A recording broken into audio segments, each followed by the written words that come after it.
విఘ్నులు, రసజ్ఞులు, తెలుగు భాషాభిమానులు, మహారాష్ట్ర తెలుగు వారందరినీ సమైక్యపరచాలని కంకణం కట్టుకున్న మిత్రులు జగన్ బాబు గారు ఈ రోజున ఈ సభకు విచ్చేసిన ఆంధ్రప్రదేశ్ పర్యాటక శాఖ మంత్రివర్యులు, సహృదయులు, సాహితీవేత్తలు శ్రీ కందుల దుర్గేష్ గారికి, వారితో పాటు వచ్చిన పర్యాటక శాఖ ప్రతినిధి ప్రభు గారికి,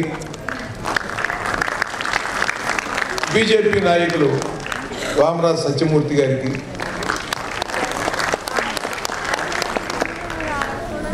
ఈ రోజున మహారాష్ట్ర తెలుగు వారందరికీ కూడా పెద్దలుగా ఉండి అందరినీ ముందుకు నడిపిస్తున్నటువంటి పూజ్యులు పివి రమణ గారు, ఇక్కడికి విచ్చేసిన తెలంగాణ కళాకోవిదులు, శిల్పాచార్యులు, అలాగే గురవారెడ్డి గారు, అలాగే ఈ తెలుగు వారందరినీ కూడా సమైక్యంగా నడుపుతూ విద్యామూర్తి అయి మహోన్నతమైనటువంటి సేవలు అందిస్తున్న విశిష్ట దంపతులు గుప్తా గారు, మేఘా గారు,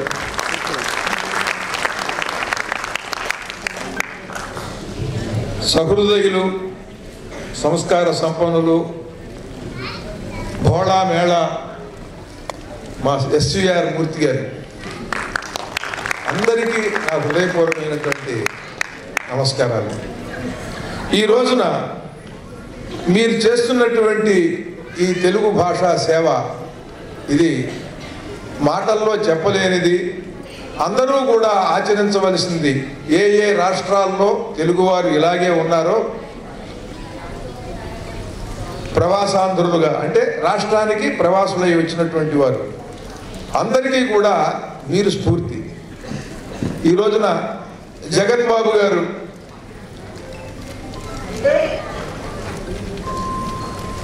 దూరదృష్టితో ఈ మహారాష్ట్రలో ఉన్నటువంటి దాదాపు 50 లక్షల మంది తెలుగు వారందరినీ కూడా ఒక్క తాటి మీదకి తీసుకురావాలని చేసినటువంటి ఒక మహాసంకల్పం ఉంది చూసారా. ఇది ఆంధ్రప్రదేశ్ ప్రభుత్వానికి, తెలంగాణ ప్రభుత్వానికి కూడా ఆదర్శం కావాలి, స్ఫూర్తినివ్వాలి. వారు కూడా ఈ స్ఫూర్తితో పనిచేయాలని కోరుతున్నారు. చిన్న విషయం కాదు.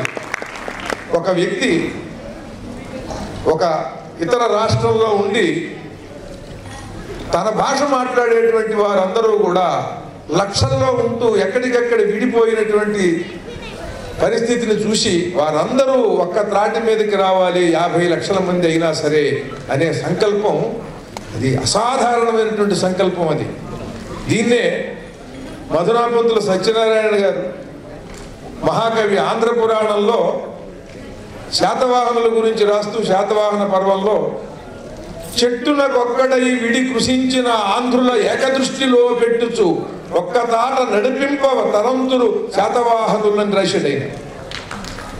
చెట్టుకొకడు పుట్టకొకడు అయిపోయి విడిపోయినటువంటి ఈ ఆంధ్రజాతిని ఒక తాటి మీదకి తీసుకురావాలని ఆనాడు శాతవాహనులు ఆలోచించారు. శాతవాహన చక్రవర్తి అనేటువంటి ఆ మహాకవి మాటలు ఇవాళ ఈ జగన్ బాబు గారు చేసినటువంటి సంకల్పంలో నాకు కనిపిస్తున్నాయి. లేకపోతే ఈ మహారాష్ట్రలో ఎవరి ఉద్యోగాలు, ఎవరి వృత్తులు, ఎవరి వ్యాపారాలు వాళ్ళు చేసుకుంటున్నటువంటి ఈ సందర్భంలో ఎవరికి ఎవరు 50 లక్షల మంది అంటే చిన్న విషయం కాదు. ఒక రాష్ట్ర భవిష్యత్తుని మార్చగలిగినటువంటి అద్భుతమైన ఓటర్ల శక్తి ఇది. భారతదేశంలో కాదు, ఏ ప్రజాస్వామ్య దేశంలో అయినా సరే ఒక రాష్ట్ర భవిష్యత్తు మొత్తం కూడా వీరి సమైక్యతలో ఉన్నది. మీరు సమైక్యంగా ఉంటే తెలుగు భాషా సంస్కృతులతో పాటు భారతీయ సంస్కృతిని, ఇక్కడ మరాఠీ సంస్కృతిని దృఢంగా నిలబెట్టగలిగినటువంటి శక్తి మీకున్నది. ఇక్కడికి వచ్చి వృత్తి ఉద్యోగాలు నిర్వహించుకుంటున్నటువంటి మనం కృతజ్ఞతతో ఈ భూమిని, ఈ భాషని గౌరవిస్తూ దీన్ని పటిష్టం చేస్తూ మనల్ని మనం కూడా విస్మరించకుండా మనల్ని మనం కూడా పటిష్టం చేసుకుంటేనే భారతీయత అనేటువంటిది నిలబడుతుంది. భారతీయ సంస్కృతి అంటేనే అన్ని భారతీయ భాషలు పటిష్టంగా ఉండటం, అన్ని భారతీయ ప్రాంతాలలోని సంస్కృతులన్నీ కూడా దృఢంగా పటిష్టంగా ఉండటం, వాటి వికాసం కోసం చేసేటువంటి కృషి విషయంలో ముఖ్యంగా మన తెలుగువారు మనం ఏం చెయ్యాలి, అసలు ఏం పోగొట్టుకున్నాం, ఇప్పుడు మళ్ళీ దాన్ని ఎలా నిలబెట్టుకోవాలి అనే విషయాలు కొంత దీని మీద కృషి చేసిన వాడిగా నేను మీతో పంచుకుంటాను. అసలు ఒక భాష మనం మాట్లాడకపోతే మనకు నష్టం ఏమిటి? అక్కడి నుంచి ఇక్కడికి వచ్చారు, ఇక్కడ వృత్తి ఉద్యోగాలు వ్యాపారాలు చేసుకుంటున్నారు, హాయిగా బాగున్నారు కదా. ఇప్పుడు ఆ భాష మీరు మాట్లాడకపోతే ఏమిటి నష్టం అసలు మీకు? ఇక్కడ మంచి సినిమాలు ఉన్నాయి, ఇక్కడ మంచి వినోద కార్యక్రమాలు ఉన్నాయి, మంచి పాటలు ఉన్నాయి, మంచి సంగీతం ఉంది కదా. మనం వేళల్లో కలిసిపోతే ఏమిటి మనకి నష్టం? మనకేమన్నా ఒక నయా పైసా నష్టం ఉందే?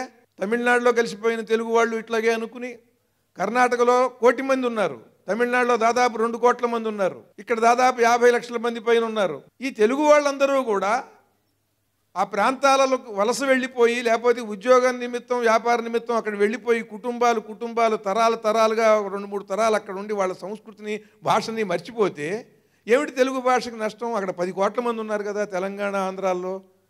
చాలదా? 3 కోటి ఆంధ్రులు అని ఒకప్పుడు అన్నారు స్వాతంత్రం వచ్చినప్పుడు, ఇవాళ 10 కోట్ల మంది ఉన్నారు కదా. కనుక మనం మాట్లాడకపోతే నష్టం ఏమిటి? మహారాష్ట్ర వచ్చిన వాళ్ళు అది తెలుసుకోవాలి మొట్టమొదట. అది నష్టం ఎవరికి? తెలుగు భాషకే, మనకే? తెలుగు తల్లికి ఏమన్నా నష్టం ఉందా? మనకి నష్టమా? ఇది మనం దృఢంగా తెలుసుకోవాలి.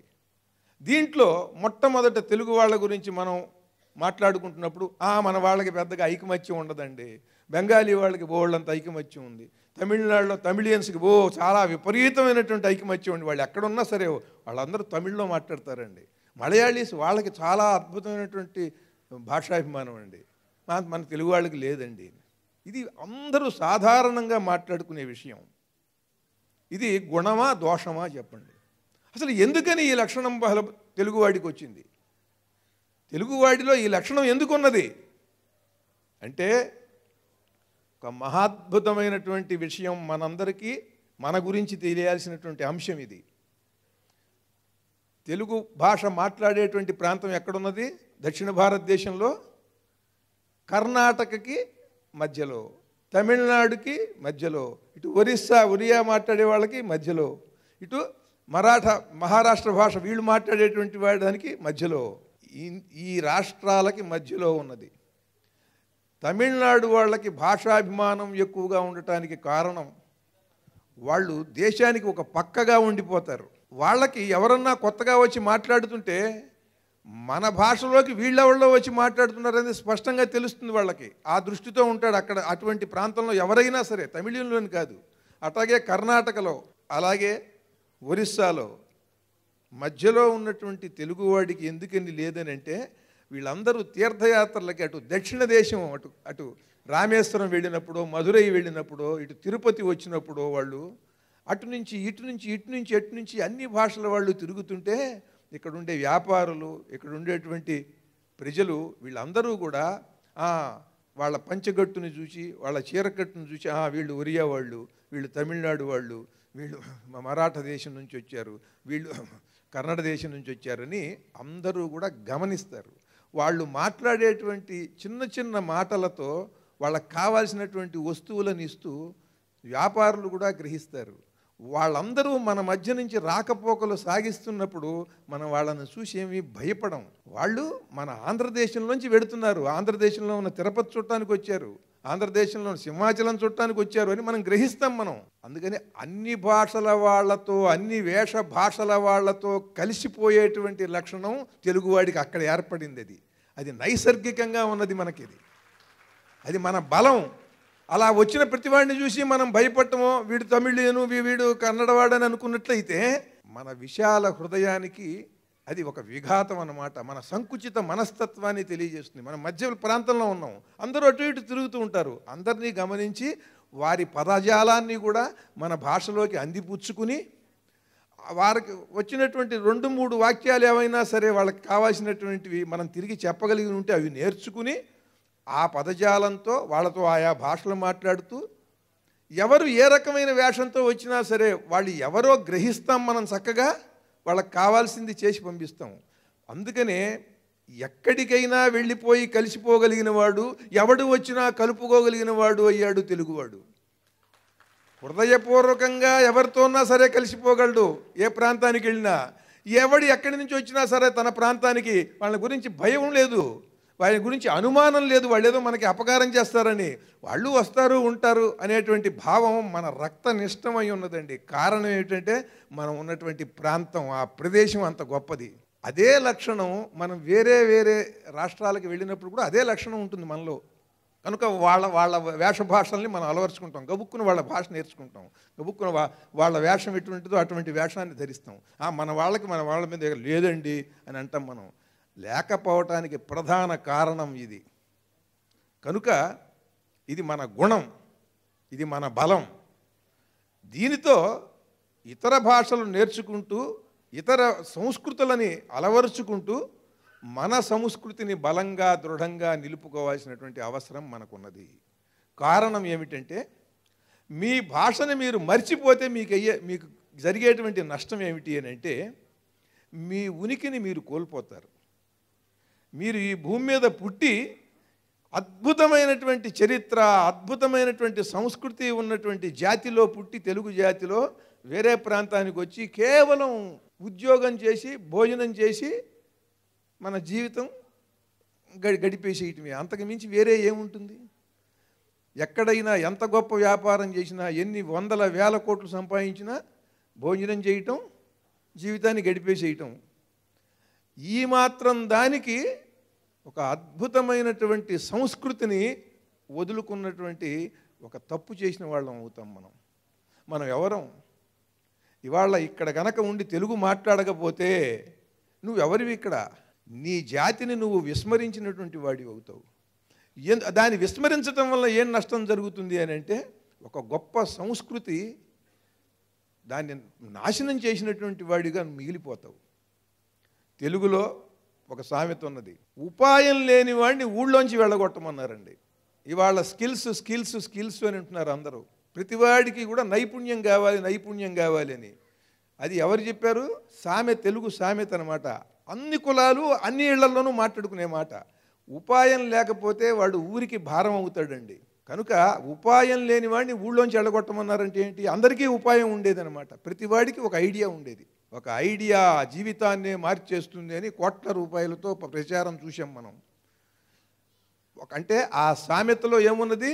గొప్ప సంస్కృతి నాగరికత ఉన్న జాతి ఇది అని తెలుస్తుంది. ఒక సామెతలో మన సంస్కృతి ఎంత బలమైనది, ఈ జాతి ఎంత గొప్ప నైపుణ్యం కలిగింది అని చెబుతుంది. ఉపాయం లేని వాడిని ఊళ్ళోంచి వెళ్ళగొట్టండి, ఊరికి భారం అవుతాడు వాడు. అంటే ప్రతి వాడికి ఏదో ఒక తెలివి ఉండాలి, ఏదో ఒక ఆలోచనాపరుడై ఉండాలి వాడు. కొత్త అంశం ఏదో వాడి తరంలో వాడు ఏదో అందివ్వగలగాలి జాతికి. అలా చేశారు, కుమ్మర్లు చేశారు, కమ్మర్లు చేశారు, అందరూ అన్ని వృత్తుల వాళ్ళు చేశారు అట్లా. అలాగే యాత్రకి వెడితే పాత్రని కొనాలి అని సామెత ఉంది. మీరు కాశీ వెళ్ళారు, కాశీ వెడితే అక్కడ ఏదైనా ఒక పాత్ర కొనాలి. ఏదో 25 రూపాయలు 20 రూపాయలు ఉంటుంది, చిన్నదైనా సరే. అక్కడ రాగితో తాబేలు ఆకారంలో చిన్న చెంబు ఉంటుంది, అయితే ఆవు ముఖంతో ఆకారంతో ఒక చెంబు ఉంటుంది. దాన్ని చూస్తే మనకి ఆకర్షణీయంగా ఉండి అది కొనుక్కొచ్చిన తర్వాత మన ఇంట్లో ఎవరో చూస్తారు, బాగుందండి, ఇది చక్కగా ఉంది, ఎక్కడ కొన్నారంటే కాశీలో. వీడు కాశీ వెళ్ళలేడు కదా, అందుకని ఒకసారి మాకు ఇస్తారా, కంసాలు ఉన్నాడు కదా, అతనికి చూపిస్తే ఏమన్నా చేయగలడేమో అంటే దాన్నే ఉంది, తీసుకెళ్ళు, నేను ఏమన్నా చేయించగలిగితే మనం ఇంకో 10 చేసి మనం అందరికీ కూడా రేపు ఇద్దాం, రేపు గుళ్ళో ఏదో ఉత్సవాలు జరుగుతున్నాయి కదా అని ఈయన అంటాడు. తీసుకెళ్ళి అక్కడ కంసాలకి చూపిస్తే అతను చూస్తాడు, ఇట్లా చూసి ఓహో ఇలా చేశాడా అని గ్రహించి తను నేను చేస్తానంటాడు, చేస్తాడండి. ఇది పాత్రని కొంటే, యాత్రకి వెడితే పాత్రని కొనాలి అనేటువంటి సామెతలో ఏముంది? టెక్నాలజీ ఎక్స్చేంజ్ ఉంది. అక్కడున్న టెక్నాలజీని దాన్ని వీడు కనిపెట్టి దాన్ని ఆ రకంగా చేయటం మొదలెడతాడు. ఒక సామెత మీకు ఎలా మార్కెటింగ్ చేయాలి, ఒక సామెత ఎలా దాన్ని అమ్మాలి, ఒక సామెత ఎలా దాన్ని ఉత్పత్తి చేయాలి, ఇటువంటి సామెతలు వందలు వేలు ఉన్నాయి. ఇవన్నీ అందించినటువంటిది ఈ తెలుగు జాతి. ఆ సామెతల్లో అంత గొప్ప అద్భుతమైనటువంటి జ్ఞానం ఉన్నది, విజ్ఞానం ఉన్నది. ఇది ఈ భాషతో ఇది మాత్రమే కాకుండా ఈ భాషకి సంబంధించినటువంటి సంస్కృతి అని అంటే ఒక్క కళలకి సంబంధించింది మాత్రమే కాదు, అది ఆర్థికంగా పారమార్థికంగా అనేక రకాలుగా ఉంటుంది ఈ సంస్కృతి. దీంట్లో మీకు ఆర్థిక సంస్కృతి ఉంది. మనకి కింద కనుక మీకు 10 రూపాయలు పడింది అంటే రూపాయి బిళ్ళ నాణ్యం పడ్డా సరే తీసి దాన్ని కళ్ళకద్దుకుని జేబులో వేసుకుంటారు తప్ప ఇలా తీసి జేబులో వేసుకోరు మీరు. ఎందుకని? అది లక్ష్మీదేవి, ధనానికి ఒక అధిష్టాన దేవత, చాలా విలువైనది అనేది ఆ కళ్ళకద్దుకోవటంలోనే ఉన్నది. అందుకని దాన్ని విలువైనదిగా చూసే లక్షణం ఎప్పుడైతే మీకు ఉన్నదో, అలా చెప్పారో పెద్దలు మనకి, దాన్ని జాగ్రత్తగా విలువగా దాచుకోవటం అనేది జరిగింది. పొదుపు అనేటువంటిది మనం చేయటం ఈ జాతి జరుగుతూ ఉంటుంది. ఎప్పుడు ఎక్కువగా ఈ పొదుపు జరగటం వల్ల ఏమవుతుందంటే వేరే వేరే దేశాల్లో అనేక కారణాల వల్ల ఎటువంటి ఇబ్బందులు వచ్చినా వాళ్ళకి మనకిక్కడ రావట్లా.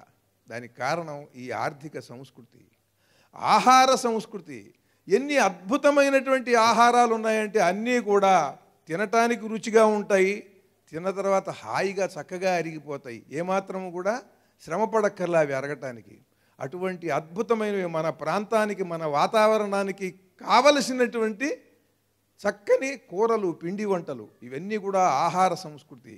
బయటికి వస్తే వాటిని ఇంకొకళ్ళు దాన్ని అలా చేయలేరు, అలా చేసినా కూడా అది శోభించదు. ఆ ఆహార సంస్కృతినంతా కూడా పోగొట్టుకోవాల్సి వస్తుంది. ఇవాళ మీరు కొత్తగా మొదలుపెట్టి ఆవకాయ అనేటువంటిది మన పూర్వులు ఎవరు ఎలా వేశారో మీకు తెలియదు. ఆవకాయ, మాగాయి, చింతకాయ, గోంగూర ఇవన్నీ పచ్చళ్ళు మామూలుగా రోజు చేసుకుంటారు కనుక మీరు పట్టించుకోరు. అసలు ఈ పచ్చళ్ళు ఎలా చేయాలో తెలియదు అనుకోండి. మీకు ఈ కొత్తగా వచ్చిన తరం పిల్లలకి మీరెవరూ చెప్పలేదు. వాళ్ళ వందల వేల సంవత్సరాల మట్టి ఈ పచ్చళ్ళు, ఈ పిండి వంటలు ఇవి చేసుకుంటూ వచ్చి మనకి నేర్పారు. ఇవి ఆ జ్ఞానం అంతా కూడా వృధా అయిపోతుంది. అలాగే మనదైనటువంటి పౌరుషం, మనదైనటువంటి వీరత్వం, మనదైనటువంటి ఈ జాతి జ్ఞానం అంతా కూడా మన కథల్లో ఉన్నది. అది హరికథల్లో ఉన్నది, బుర్ర కథల్లో ఉన్నది, పౌరాణిక నాటకాల్లో ఉన్నది.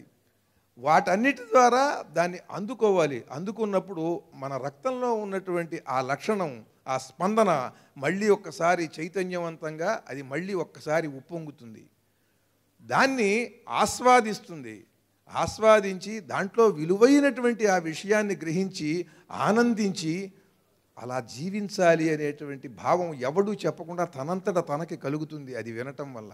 ఒక హరికథ, ఒక పౌరాణిక పద్యం, ఇట్లా ఏ తోలుబొమ్మలాటైనా ఏదైనా సరే. కనుక జానపద కళారూపాల దగ్గర నుండి అద్భుతమైనటువంటి వేద సభల వరకు, శాస్త్ర సభల వరకు కూడా ఏవి విన్నా కూడా మనకి మన మీద అవి ఒక ముద్ర వేసి మన్ని సన్మార్గంలో నడిపేలాగా చేస్తాయి. ప్రత్యేకించి ఏ సెమినార్లకి వెళ్ళక్కల్లా భార్యతో భర్త ఎలా ఉండాలి, అమ్మా నాన్నలతో పిల్లలు ఎట్లా ఉండాలి అనేటువంటి వాటి కోసం డబ్బులు ఖర్చు పెట్టుకుని 15 రోజులు, నెల రోజులు ఎవరో గురువు చెబుతాడంటే బెంగుళూరో, బొంబాయో లేకపోతే ఇంకో నగరానికో వెళ్ళక్కర్లా.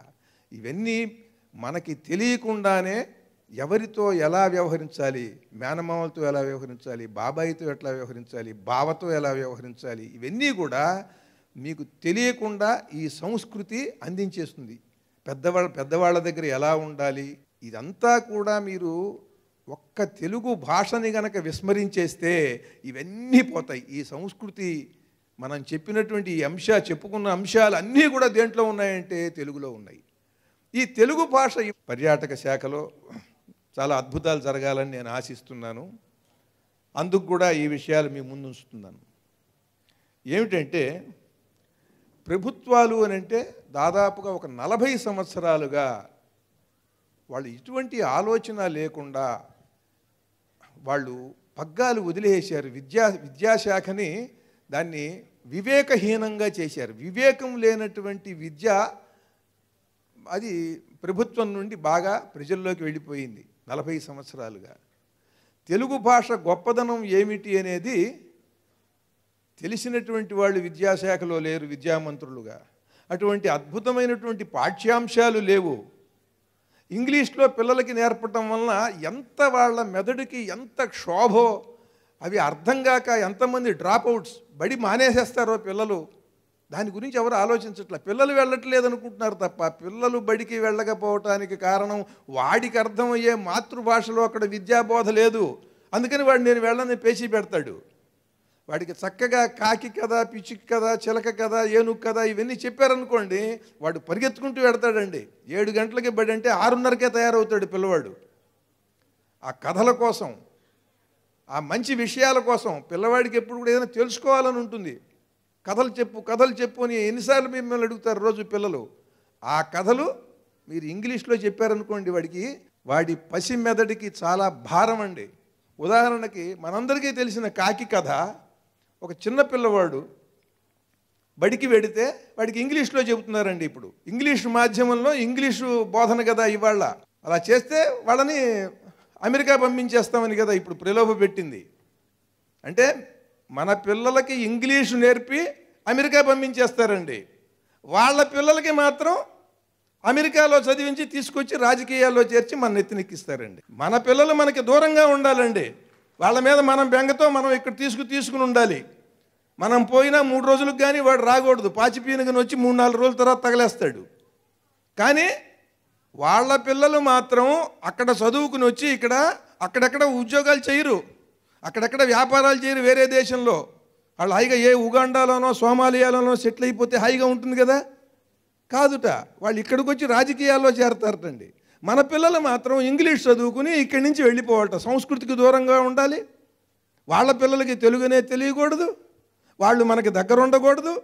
మన పిల్లలు మనకి దూరంగా ఉండటం వాళ్ళు మనకు చేసే మేలుటండి రాజకీయ నాయకులు చెబుతున్నటువంటిది. దీన్ని కూడా మనం నమ్ముతున్నాం. పేద ప్రజలకు అక్కర్లేదా అని చెప్పి ఒక మాట పెట్టి వాళ్ళకు కూడా అనవసరమైనటువంటి చిచ్చు పెట్టారు అక్కడ. అవును, మీ పిల్లలైనా ఇంగ్లీష్ మీడియంలో చదువుకునేది. మీ పిల్లలు చదువుకోవటం తప్పే, వీళ్ళ పిల్లల్ని చదివించటం తప్పే. అందరూ తెలుగు భాషలో చదవాలి. ఒక 5 ఏళ్ల పిల్లవాడు బడికి వెడితే వాడికి కథ చెబుతున్నారండి. ఒరేయ్, ఒక కాకికి బాగా వేసవి కాలంలో బాగా మండిపోతోంది ఎండ. ఆ కాకికి దాహం వేస్తే ఒక కుండలో నీళ్లు కనిపించాయిరా, ఎక్కడ చూసినా దానికి దొరకలేదు. కుండలో అడుగున ఎక్కడో కనిపించాయి, అది లోపలికి దూరలేదు. అప్పుడు అది అటు ఇటు చూస్తే దానికి ఒక ఉపాయం తట్టింది. అక్కడున్న రాళ్ళు దాంట్లో వేసింది. ఆ రాళ్ల బరువుకి నీళ్లు పైకి వచ్చాయి. అది తాగేసి కాకా అంటూ ఎగిరి వెళ్ళిపోయింది అని చెప్పాడు. ఇది మనకందరికీ తెలిసిన కథ. ఇది చెబితే పిల్లవాడికి తెలుగులో వాడికి అర్థం అవుతుందండి. ఈ వచ్చిన వాడికి ఇంగ్లీష్లో చెబితే ఏమనాలి? ముందు కాకిని ఏమంటారు, దాన్ని క్రో అని అంటారని తెలియాలి ముందు వాడికి. పెద్ద కొండ ఉందిరా అని అంటే పాట్ అనేది తెలియాలి. నీళ్ళని వాటర్ అంటారని తెలియాలి. రాళ్ళని స్టోన్స్ అంటారని తెలియాలి. ఇదంతా ఎందుకండి వాడి బుర్రకి, లేత బుర్రకి అనవసరంగా వాడికి తెలియని భాషలో వాడు రోజు చూసేటువంటి కాకి, కుండ, నీళ్లు ఇవండి. ఈ కథని వాడికి చెప్పడం కోసం వాడికి అంత కష్టపెడుతున్నాం, శోభ పెడుతున్నాం. వాడికి అర్థం కాక వాడు పారిపోతున్నాడండి బడికి రాకుండా. వాడికి అర్థమయ్యే కథనే ఇంత అధ్వానంగా చెబుతున్నారు. అర్థం కాని లెక్కలు, మిగతా విషయాలు చెప్పాలంటే వాడు ఎక్కడ తట్టుకుంటాడు ఆ పిల్లవాడు. కనుక అదే కనుక తెలుగులో చెబితే వాడు ఏం చేస్తాడంటే, కథ విన్నప్పుడు వాడికి కొత్త ఒక వికాసం కలుగుతుందండి. మనకు కూడా ఒక విషయం తెలిసినప్పుడు ఒక వికాసం కలుగుతుంది. దాంతో మనం కూడా పక్కన వాడికి ఎవడికో, మన సాటి వాడికి ఒకడికి చెబుతాం, పంచుకుంటాం. ఇంకా వాడు చెప్పినవి కాకుండా మనకి తెలిసినటువంటి మాటలు కూడా జోడిస్తాం. అట్లాగే పసివాడు వాడు నేర్చుకుంటున్నటువంటి 4 కొత్త మాటలతో వాడు ఇంకా కొత్తగా వాళ్ళ చెల్లెలకో, అమ్మమ్మకో, తల్లికో వచ్చి ఆ కథ చెప్తాడు. వాడికి మళ్ళీ తిరిగి చెప్పటం అనేటువంటి జ్ఞానం వాడికి పెరుగుతుంది. అలా కాకుండా ఇంగ్లీష్లో ఒక కథ చెబితే అర్థం కాకుండా వాడట చేతులు కట్టుకుని కూర్చుంటాడు. ఇక్కడి నుంచి మళ్ళీ అక్కడి నుంచి ఇక్కడికి వస్తాడు. వాడికి ఏవో 4 బట్టి పట్టిస్తారు. ఆ బట్టి పట్టించిన 4 లైన్లు వాడు అప్పచెబితే మా అబ్బాయికి ఇంగ్లీష్ వచ్చిందనుకుంటున్నారు. ఇంగ్లీష్ వచ్చినంత మాత్రాన ఉద్యోగాలు రావు. ఉపాయం లేని వాడిని ఊళ్ళోంచి వెళ్ళగొట్టమన్నారని సామెత అంటున్నా. వాడి స్కిల్స్ ఉండాలి వాడికి. ఆ ఆ స్కిల్స్ ఏం నేర్పుతున్నారు మీరు? ఏ రకమైన స్కిల్స్ నేర్పుతున్నారు? క్రమశిక్షణ ఉన్నదా? తల్లిదండ్రులను గౌరవించాలని ఏమన్నా చెబుతున్నదా? ఇది ఉపాధ్యాయులను గౌరవించాలని చెబుతున్నదా ఈ విద్యా విధానం? పెద్దవాళ్ళని గౌరవించడం చెప్పదు ఈ విద్యా విధానం. తల్లిదండ్రులను ప్రేమగా చూడాలి, వాళ్ళని పోషించాలి మనం తర్వాత పెద్ద అయిన తర్వాత అనేటువంటి జ్ఞానాన్ని, ఆ ఇంగితాన్ని, కృతజ్ఞతని నేర్పట్లేదు ఈ విద్యా విధానం. ఇంగ్లీష్ నేర్పి అమెరికా మీద దృష్టి పెట్టుకుని అమెరికాను ఆస్ట్రేలియా పారిపోవాలండి. అదే అందుక మీరు పిల్లల్ని కనేది ఈ జాతి వీళ్ళందరినీ కూడా అక్కడికి పంపించడానికే అండి. ప్రభుత్వాలు చేయాల్సినటువంటిది అదే. ఈ జాతి పటిష్టంగా ఉండటానికి ఏం కావాలి? పైగా ఈ యువకులందరూ కూడా పోనీ ఏమన్నా మహాబలాఢ్యులుగా ఏమన్నా ఉన్నారా? ఈశ్వరోమని మనుషులుంటే దేశమే గతి బాగుపడునోయ్ అన్నాడు. ఒక్క పిల్లవాడికి మంచి మీరు చూసేటువంటి సినిమా హీరోల్లాగా కండలు ఉన్నాయండి? వాళ్ళకి భుజస్కంధాలు ఉన్నాయా? ప్యారడీలు చెప్పను. మీరేమో తెలుగు సమైక్యత కోసం సభ పెట్టి ప్యారడీలు చెప్పమంటారేంటి? మీరు 1000 కోట్లు ఇచ్చినా నేను చెప్పను. పబ్లిక్ డిమాండ్ కాదు. నరేంద్ర మోడీ గారు వచ్చి చెప్పమన్నా ప్యారడీ చెప్పను. ఇప్పుడు నేను ఇక్కడ తెలుగు భాషా సమైక్యత గురించి పిలిచి నన్ను ఉపన్యాసం చెప్పమని ఇప్పుడు చేతి మధ్యలో వచ్చి వాళ్ళు అడుగుతున్నారంటే వీళ్ళు నవ్వి చప్పట్లు కొడితేనే అది సభ సక్సెస్ అనుకుంటున్నారా మీరు? అట్లా అనుకోకండి. వాళ్ళందరూ హృదయంతో వింటున్నారు. హృదయంతో విన్నప్పుడు ఎక్కువ చప్పట్లు కొట్టరు. చాలా అత్యవసరమైన కీలకమైనటువంటి అంశాలు ఇవి, మన జాతికి సంబంధించినవి. కాస్త కృషి చేసాం, నలుగురితో తిరిగాం, తెలుసుకున్నాం కనుక అవి మీకు చెప్పాలి. ఈ పరిస్థితుల్లో పిల్లవాళ్ళేమో దృఢంగా లేరు. అప్పుడే పుట్టినటువంటి పసిపిల్లవాడు వాళ్ళు పీల్చే గాలి మొట్టమొదటి శ్వాస, ఆ లేత శ్వాసకోశంలోకి వెళ్ళినటువంటి ఆ గాలి ఏమిటండి? కాలుష్యం. ఆ పిల్లకి మీరు 2 నీటి చుక్కలు ఇస్తే దాహం, ఆ పిల్లకి ఏమైనా నీరు పడితే దాంట్లో కాలుష్యం. తల్లిపాలు చాలక పోతపాలు పోస్తే ఆ పాల డబ్బాలో ఉన్న పాలపిండి కాలుష్యం. ఇవన్నీ తట్టుకుని ఆ పిల్ల బతికి బట్టగట్టి 1 ఏడాది 2 ఏళ్ళు పెరిగితే ఏ అరటిపండు తినే వయసు వస్తే అరటిపండులో విషరసాయనాలు, కాలుష్యం. 4 ఏళ్లకి బళ్ళోకి వెళ్ళి చదువుకుందామంటే బళ్ళో నీ చరిత్ర అంత గొప్పదో చెప్పనటువంటి దిక్కుమాలిన పాఠాలు. రాణా ప్రతాప్ ఎవడో తెలియదు, వీర శివాజీ ఎవరో తెలియదు. ఈ దేశం ఏమిటో, ఈ దేశం ఎందుకు తనకి గొప్పదో, ఇది ఇక్కడ పుట్టడం వల్ల తను ఎందుకు గొప్ప ధన్యుడయ్యాడో, తన జన్మ ఎంత గొప్పదో, ఇక్కడ పుట్టడం వల్ల మాత్రమే ఇంతమంది మహనీయులు మహాత్ములు ఉన్నటువంటి ఇంత జ్ఞానమయమైనటువంటి ఈ దేశంలో పుట్టడం ఎంత గొప్ప విషయం. నేనేం చేయక్కర్లేదు, ఇంతమంది గొప్పవాళ్ళని తెలిస్తే చాలండి నా జన్మధన్యం. నేను ఏం సాధారణమైన మనిషిగా బతికినా చాలు నేను ఇక్కడ. కానీ ఇంతమంది మహానుభావులు కదా అనే సంగతి నాకు తెలిస్తే చాలు, వాళ్ళు చెప్పింది వింటూ నా జన్మధన్యం అవుతుంది. అటువంటి విద్యా విధానం ఉన్నదా? అటువంటి బోధ లేదు, అటువంటి పాఠ్యాంశాలు లేవు. పాఠ్యాంశాలు ఉంటే చెప్పేందుకు తగినటువంటి బోధకుడు లేడు. మంచి బోధకుడు ఉంటే వాడికి తగిన పాఠ్యాంశం లేదు. ఎట్లా తెలుగు భాష ఎట్లా వస్తుందండి అందరికీ? కనుక ప్రభుత్వాలు పూనుకోవాలి. తల్లిదండ్రులు ఎంత చెప్పినా కూడా కొంత మాత్రమే, అది ఒక 10%, 20% వరకే. 80% విద్యా విధానమే శరణ్యం. విద్యా విధానం మాత్రమే తెలుగు భాష మనందరికీ వచ్చేలాగా చేయాలి. ఎందుకనంటే ఒక్కసారిగా కొన్ని లక్షల మంది, 10 లక్షల మంది విద్యార్థులు ఒక సంవత్సరం ఉత్తీర్ణులై వచ్చేస్తారు సమాజంలోకి. వాళ్ళు మంచి తెలుగు భాష కనుక వాళ్ళకు వచ్చినట్టయితే వాళ్ళే సంపాదకులు, వాళ్ళే రచయితలు, వాళ్ళే కళాకారులు. కనుక తెలుగు భాష వాళ్ళకి బాగా రావాలి. 10 లక్షల మంది అలా వచ్చారనుకోండి, అద్భుతంగా భాషా వికాసం వచ్చేస్తుంది సమాజంలో. ఇదంతా ఎలా పోతుంది అని అంటే మీకు చిన్న ఉదాహరణ చెప్తా. మాది విజయవాడ, కృష్ణలంకలో మెట్ల బజార్లో మేము చిన్నప్పుడు కృష్ణలోకి వెళ్ళి ఆ ఇసుక దెబ్బల్లో ఆడుకునేవాళ్ళం. 6 అడుగులు 5 అడుగులు ఎత్తు ఇసుక దెబ్బలు ఉండేవండి.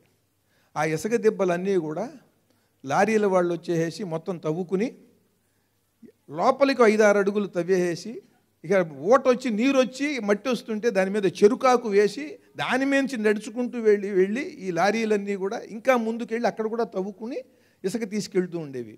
మేము బాధపడేవాళ్ళం, ఈ మురుగు కాలువలన్నీ దీంట్లో కలిసిపోయినాయి, ఇసుకంతా పోయింది, ఎంత పెద్ద గోయి అయిపోయి కృష్ణలోయ అయిందని బాధపడేవాళ్ళం. ఒక 10-15 ఏళ్ల కిందట కృష్ణకి ఉధృతంగా వరదలు వచ్చాయండి. ఎప్పుడు 10,000 ఏళ్లలో రాలేదు అట్లాంటి వరద అని మీరు కూడా వినుంటారు. ఆ వరద వచ్చినప్పుడు ప్రకృతి ఎంత గొప్పదంటే మొత్తం ఇంతకు పూర్వం కొట్టుకుపోయినటువంటి ఇసుక కాకుండా ఇంకా 2-3 అడుగులు పైకి వచ్చేటట్టుగా ఇసుక తీసుకొచ్చేసి పెట్టిందండి నది. ప్రకృతి చూడండి, ప్రకృతి శక్తి. నువ్వు దౌర్భాగ్యుడై నువ్వు ప్రకృతికి హాని చేసావు, అయినా సరే నిన్ను క్షమించి మళ్ళీ ఆ కృష్ణవేణమ్మ మళ్ళీ ఇసుకంతా తెచ్చి అక్కడ పెట్టుకుని చక్కగా. అలాగే ఇదొక ఉదాహరణ చెబుతున్నాను మీకు. ఇప్పటి వరకు జరిగినటువంటి అపకారము, హాని జరిగింది విద్యా విధానంతో. ఇప్పుడు సరైనటువంటి పాఠ్యాంశాలు, సరైనటువంటి బోధన గనక చేసినట్లయితే ఒక్క 10 సంవత్సరాల్లోనే ఈ విద్యార్థులందరికీ కూడా మంచి తెలుగు, మంచి బోధ వచ్చి వీళ్ళందరితో కూడా మళ్ళీ సమాజం మళ్ళీ అద్భుతమైనటువంటి తెలుగు భాషావేత్తలతో, తెలుగు భాష బాగా వచ్చినటువంటి యువకులతో, యువతులతో నిండిపోతుందండి. మళ్ళీ భాష ఎక్కడి నుంచి రావాలి? విద్యా విధానంలోంచి రావాలి. మనందరికీ ఎట్లా వచ్చిందండి? ఇళ్లలో మాట్లాడుకుంటే వచ్చేస్తుందా? ఇళ్లలో ఎంతసేపు ఉంటాడు ఎవడన్నా పిల్లవాడు? బయటికి ఎడతాడు, తిరుగుతాడు, వాళ్ళతో వీళ్ళతో మాట్లాడతాడు, నాటకాలు చూస్తాడు, సినిమాలు చూస్తాడు, పత్రికలు చదువుతాడు. పెరుగుతున్న కొద్దీ రకరకాల వ్యాపకాలు వచ్చేస్తాయి పిల్లలకి. అవన్నీ కూడా తెలుగు మయం కావాలి. అవన్నీ వాటిల్లో విలువలు ఉండాలి, అప్పుడు తెలుగు వస్తుంది. అంతేగాని నువ్వు కూర్చో చదువుకో నువ్వు రా అని అంటే వాడు చదవడు. విద్యా విధానంలో ఉండాలి. కనుక అది చాలా ప్రధానం. థామస్ మన్రో ఆయన దత్తమండలాలకి కలెక్టర్గా ఉన్నాడు బ్రిటిషర్స్ కాలంలో. ఆయన దగ్గరికి అసిస్టెంట్ కలెక్టర్గా బ్రౌన్ దొర గారు వచ్చాడు. వచ్చినప్పుడు మనుషుల దగ్గరికి వెళ్ళు, వాళ్ళతో మాట్లాడు, వాళ్ళ నుండి నేర్చుకో అని చెప్పాడు ఆయన. Go to people, talk to them, learn from them అని చెప్పాడు. అది ఈ థామస్ మన్రో ప్రభావం బ్రౌన్ దొరగారి మీద ఉంది. ఆయన వేమన శతకం, వేమన పద్యాలన్నీ కూడా అనువదించడంలో అద్భుతం, విశేషమైన కృషి చేసి మన జాతికి ఇచ్చాడు. థామస్ మన్రో ఎంత అద్భుతమైనటువంటి భాషావేత్త అంటే ఆయన మన భాషలో కన్నడ వాళ్ళ దగ్గరికి వెళ్తే కన్నడలో మాట్లాడాడు, తమిళుల దగ్గరికి వెళ్తే తమిళ్లో మాట్లాడాడు, తెలుగు వాళ్ళ దగ్గరికి వెళ్తే తెలుగులో మాట్లాడాడు. అలాగే కర్నల్ మెకంజీ కైఫియత్తులు అంటారు, ఆయన ప్రతి ఊరి కథ రికార్డు చేశాడండి. ప్రతి ఊరి కథ, ప్రతి చెరువు ఊరి గుడి కథ, ప్రతి ఊరి చెరువు కథ, వీటన్నిటినీ కూడా సంపాదించి సేకరించి మనకు అందించాడు. మెకంజీ కైఫియత్తులు అంటారు. బ్రిటిషర్స్ చేశారు మనకి. అలాగే 13 వాల్యూములు ఈ south Indian caste and tribes మీద అద్భుతమైనటువంటి థర్స్టన్ అనేటువంటి ఒక ఆంగ్ల అధికారి, ఆయన అద్భుతమైనటువంటి విశేషమైన కృషి చేశాడు. వాళ్ళు ఎందుకు చేశారండి? మనం విలువైనటువంటి అంశాలు మన సంస్కృతిలో లేకపోతే వీటి గురించి ఎందుకు చేస్తారు వాళ్ళు? మనం ఏం చేస్తున్నాం? స్వతంత్రం వచ్చిన తర్వాత ఇలా సేవ చేసినటువంటి ప్రభుత్వాలు ఏవైనా ఉన్నాయా అని అడగటానికి వాళ్ళ గురించి చెబుతున్నాను నేను. మనం వదిలేసాం వాటిని. ఇవాళ జగన్ బాబు గారు, గుప్తా గారు, మూర్తి గారు, మీరందరూ కూడా ఇక్కడ దృఢంగా నిలబడి ఇక్కడ ఉన్నటువంటి 50 లక్షల మందిని సమైక్యపరచాలనుకుంటున్నారు. మిమ్మల్ని అందరినీ సమైక్యపరచడానికి కావాల్సినటువంటిది ఏమున్నది? ఎందుకు సమైక్యం అవ్వాలి వీళ్ళందరూ కూడా అంటే భాషే కారణం. ఈ భాషతో మనందరికీ కూడా ఒక అనుబంధం ఉన్నది. ఒక నాగరికమైన సుసంపన్నమైనటువంటి సంస్కృతి కలిగిన జాతిలో పుట్టాం. ఆ నాగరికత, సంస్కృతి అంతా కూడా మన భాషలో ఉన్నది, మన కళారూపాల్లో ఉన్నది, మన చరిత్రలో ఉన్నది. వీటన్నిటినీ కూడా మళ్ళీ మనం తెలుసుకోవాలంటే మనకు ఆధారం భాషే. ఇవాళ భాష నేర్చుకోవడం తేలిక, నేర్పేవాళ్ళు లేడు. ఇవాళ ఒక్క మీట నొక్కితే చాలు మన సెల్ ఫోన్లోనే 25 భాషల్లోకి అనువాదం అయిపోతుంది, ట్రాన్స్లేట్ అయిపోతుందండి ఏ భాష అయినా. మనం మాట్లాడుతుంటే అది ఇంగ్లీష్లో కావాలంటే ఇంగ్లీష్లోకి ట్రాన్స్లేట్ అవుతుంది, మరో భాష కావాలంటే మరో భాషలోకి వచ్చేస్తుంది. ఇటువంటి సాంకేతిక విజ్ఞాన యుగంలో తెలుగు భాషని అభివృద్ధి చేయటం చాలా తేలిక, పూనుకునేవాడు కావాలి. ఒట్టి మాటలు కట్టిపెట్టోయ్, గట్టి మేలు తలపెట్టవోయ్ అన్నాడు గురజాడ. ఇవాళ దాన్ని అనుసరించాలి అందరూ. పూని ఏదైనా ఒక మేలు చేసి చూపెట్టవోయ్ అన్నాడు. ఈ సెల్ ఫోన్లో ఈ తెలుగు భాషను గురించి నువ్వు తెలుసుకుంటానికి తగినటువంటి అవకాశాలు ఎట్లా ఉంటాయో దాన్ని కూడా తెలియజేయాలండి పాఠ్యాంశాల్లో. ఇటువంటి అంశాలన్నింటినీ కూడా దృష్టిలో పెట్టుకుని ప్రభుత్వాలు పూనుకుని, కర్ణాటకలో దాదాపు 1 కోటి మంది పైన ఉంటారు. మన తెలుగు వాళ్ళు అటట కలిసిపోయారు. ఇప్పుడు బళ్ళారి పెడితే బళ్ళారిలో ఎంతోమంది బాధపడుతూ ఉంటారు, మనలో కలిసిపోవాల్సిందండి ఇది, మేము ఇక్కడ ఉన్నామని. తెలుగు వాళ్ళు వాళ్ళ పిల్లలకి కన్నడ మాధ్యమంలోనే చదువుకోవాల్సిన అవసరం వస్తుంది కనుక వాళ్ళు తెలుగుని ఎంత నేర్చుకోవాలన్నా కూడా కష్టం అండి. వాళ్ళకి కన్నడ భాషే వచ్చేస్తుంది పిల్లలకి, కన్నడ వ్యాకరణం, కన్నడ కథలు అవే వస్తాయి. అట్లాగే తమిళనాడులో, అట్లాగే ఒరిస్సాలో బరంపురం వెళ్ళాం, 90% పైన తెలుగు వాళ్ళు ఉండేవాళ్ళు, ఇవాళ 50% వచ్చారు. వాళ్ళందరూ కూడా ఆ ఒరియా మాధ్యమంలోనే అక్కడే చదువుకుని అదే చదువుకుంటున్నారు. వాళ్ళు తమిళ్లో ఉన్నటువంటి తెలుగు వాళ్ళు, తమిళనాడులో ఉన్నవాళ్ళు తమిళమే చదువుకుంటున్నారు. తెలుగు రాష్ట్రాల్లో ఉన్నవాళ్ళు మాత్రం తెలుగులో చదువుకోవట్లా. చూడండి, ఎల్కేజీ నుంచి వాళ్ళు పిహెచ్డి వరకు కూడా ఏమీ తెలుగు అక్షరం రాకుండా ఇంగ్లీష్లో చదువుకునే అవకాశం మన వాళ్ళు కల్పించారు. ఇది చాలా దురదృష్టకరం. ఓట్లకి వెళ్ళి ఇంగ్లీష్లో మాట్లాడి మాకు ఓటేయని అంటున్నారా ఎవరన్నా? అంటలా, తెలుగులోనే మాట్లాడుతున్నారు. చూడండి, ఈ తెలుగు ఎంతవరకు కావాలంటే వాడు వచ్చి స్పందించి మనకి ఓటు వేసి మనని గెలిపిస్తే చాలు. మనము, మన పిల్లలు, మన వారసత్వాలు ఇవి బాగుంటే చాలు. వాళ్ళ పిల్లలు, వాళ్ళ వారసత్వ సంపద అనేటువంటిది ఎవడు రక్షించట్లా. వాళ్ళ వారసత్వాన్ని, సంపదని రక్షించుకుంటున్నారు, పోగేసుకుంటున్నారు. మనకు వచ్చిన వారసత్వ సంపదని రక్షించట్లా. ఇప్పుడు ఒంటిమిట్ట ఉన్నది, అద్భుతమైనటువంటి రమణీయ శిల్పాలు. భద్రాద్రి రాముడు అందరికీ తెలుసు మీకు. భద్రాచలంలో రాముల వారి దగ్గర శిల్పాలు ఏమున్నాయి పెద్దగా? ఒంటిమిట్ట వెళ్ళి చూడండి ఎంత అద్భుతమైనటువంటి శిల్పాలు ఉన్నాయో. కడపలో ఉన్నటువంటి పిల్లలందరికీ కూడా, ఇంటర్మీడియట్ లోపు ఉన్న పిల్లలకి, చదివే పిల్లలకి, డిగ్రీ చదివేలో పిల్లలకి ఆర్టీసీలో ఉచితంగా ఒంటిమిట్టకి ప్రయాణం చేసే అవకాశం కల్పించాలండి ప్రభుత్వం. ఊరికనే ఆడవాళ్ళని వాళ్ళకి ప్రయాణంకు ఉచితంగా కల్పించడం కాదు, విద్యార్థులకి ఉచితంగా ఆర్టీసీలో ప్రయాణం కల్పించి ఒంటిమిట్ట తీసుకొచ్చి ఆ శిల్పాలు చూపించాలి. ఆ శిల్పాలు, ఆ శిల్పకళ, ఆ రీతులు, వాటి గురించి వివరించాలి. అప్పుడు ఇది నా ఒంటిమిట్ట అని ఉంటుంది. ఆ గుడి గురించి ఎవడన్నా చెడుగా మాట్లాడినా, ఆ గుడికి ఏదైనా హాని చేసినా వాడికి కోపం వస్తుంది. వాడికి అది ఏమిటో తెలియదు. వాడికి తెలియనప్పుడు వాడికి పౌరుషం ఎందుకు ఎక్కడొస్తుంది, వాడికి కోపం ఎందుకు వస్తుంది? దాని గొప్పతనం తెలిస్తే కదా. అట్లాగే ఎక్కడికక్కడ అద్భుతంగా ఉన్నటువంటి ఈ శిల్పాలు, అద్భుతమైన దేవాలయాలు, రమణీయమైన దేవాలయాలకి ఉచితంగా బస్సులు వేసి స్థానికంగా ఒక 100 కిలోమీటర్ల పరిధిలో ఉన్నటువంటి బడులు, పాఠశాలలు, కళాశాలల్లో వాళ్ళు అక్కడికి తీసుకెళ్ళి పిల్లలకి చూపించి ఏ రాజు పరిపాలించాడు, ఏ కవులు అక్కడ ఏమేమి అద్భుతమైనటువంటి కావ్యాలు రాశారు, దాంట్లో ఉన్న చమత్కారాలు ఏమిటి, ఆ చుట్టుపక్కల అవన్నీ చూపించి వాడిని మళ్ళీ బళ్ళు వదిలేస్తే వాడికి ఒక వికాసం, వాడు ఒకటి చూసింది మనస్సులో పడుతుంది. విన్న విషయం, అక్కడ విన్నవి కొత్త విషయాలు, గొప్ప విషయాలు అన్నీ కూడా ముద్ర పడతాయి. ఇది నాది అనే భావన కలుగుతుంది. లేకపోతే ఏముంటుందండి, తెలుగు వాళ్ళం అందరం ఒకటే అని చెప్పుకోవటమే తప్ప ఇది నా తెలుగు అని ఒక్కడనుకోవట్లా. ఇది నా కులము అని అందరూ అనుకునేలా చేశారు. ఏ కులానికి ఆ కులం, ఇది మా కులము, ఇది మా కులము అనుకుంటున్నారు తప్ప అందరూ కలిసి ఇది నా తెలుగు, ఇది నా తెలుగు అనుకునేలా చేయలా. అది దోషం.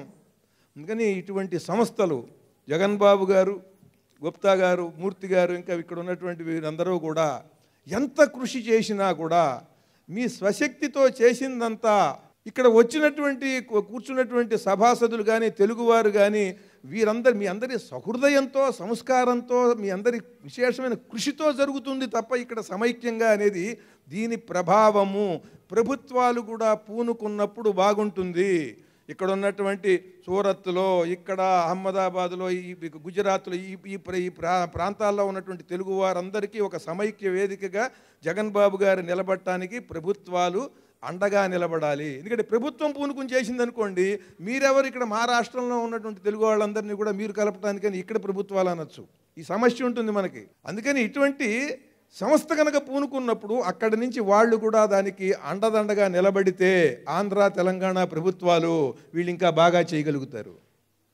అలాగే కర్ణాటకలో ఉన్న తెలుగు వాళ్ళందరినీ కలపడానికి ఆంధ్రప్రదేశ్, తెలంగాణ ప్రభుత్వాలు పూనుకోవాలి. ఒరిస్సాలో ఎంత భూభాగం పోయింది, ఎంతమంది తెలుగు వాళ్ళు బరంపురం ఒరియా వాళ్ళు అయిపోయారు. వాళ్ళందరికీ కూడా మళ్ళీ తెలుగు నేర్పడానికి, మేము తెలుగు వాళ్ళం అనేటువంటి భావన తీసుకురావడానికి తగిన ప్రయత్నాలు కూడా జరగాలి. ఇవన్నీ కోట్ల రూపాయలు కుమ్మరిస్తే జరిగేవి కాదు. హృదయం ఉండాలి, కవులు, కళాకారులు, కళారూపాలతో అద్భుతమైనటువంటి ప్రవచనకర్తలు ఉన్నారు. వాళ్ళందరి ఆలోచనలతో, ప్రవచనాలతో ఈ రకమైనటువంటి ప్రచోదనం, ఈ రకమైనటువంటి చైతన్యం తీసుకురావచ్చు. దానికి పూనుకునే నాయకుడు కావాలి. నాయకత్వ లోపం తప్ప తెలుగుకి ఎప్పుడూ కూడా దాని వికాసం పరమాద్భుతంగా వచ్చేందుకు ఎప్పటికీ దానికి అవకాశం ఉన్నది.